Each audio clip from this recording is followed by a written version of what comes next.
गरीब होना गुनाह है क्या?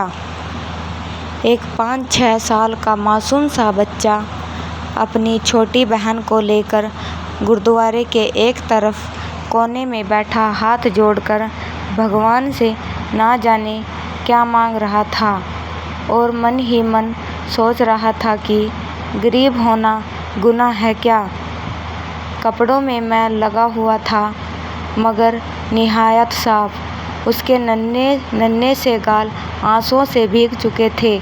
बहुत लोग उसकी तरफ आकर्षित थे और वह बिल्कुल अनजान अपने भगवान से बातों में लगा हुआ था।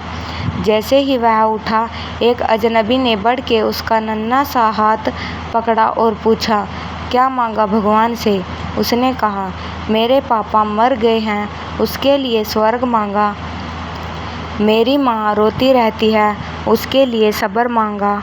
और मेरी बहन माँ से कपड़े सामान मांगती है, उसके लिए पैसे मांगे।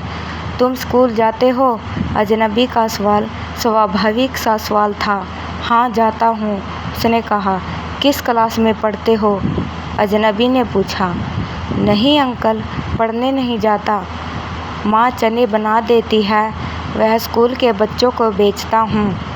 बहुत सारे बच्चे मुझसे चने खरीदते हैं, हमारा यही काम धंधा है।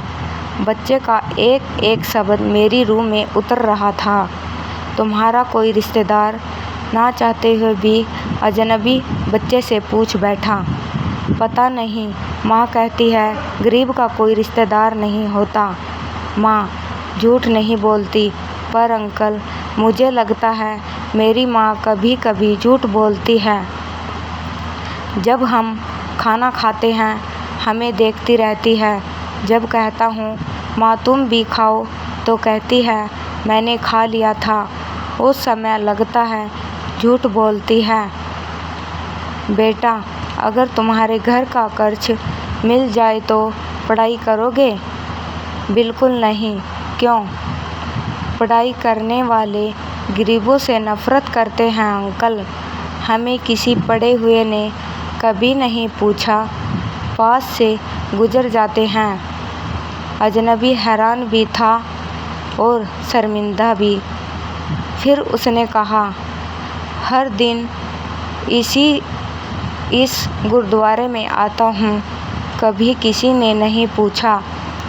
यहाँ सब आने वाले मेरे पिताजी को जानते थे, मगर हमें कोई नहीं जानता। बच्चा ज़ोर ज़ोर से रोने लगा। अंकल, जब बाप मर जाता है तो सब अजनबी क्यों हो जाते हैं?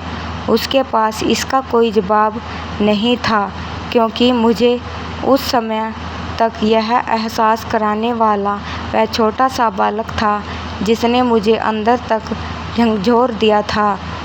और मेरे मन में केवल एक ही प्रश्न बार बार उठ रहा था कि सच में गरीब होना गुनाह है क्या? अगर हमारी स्टोरी अच्छी लगी हो तो लाइक करें, शेयर करें, कमेंट करें और चैनल को सब्सक्राइब करें। धन्यवाद।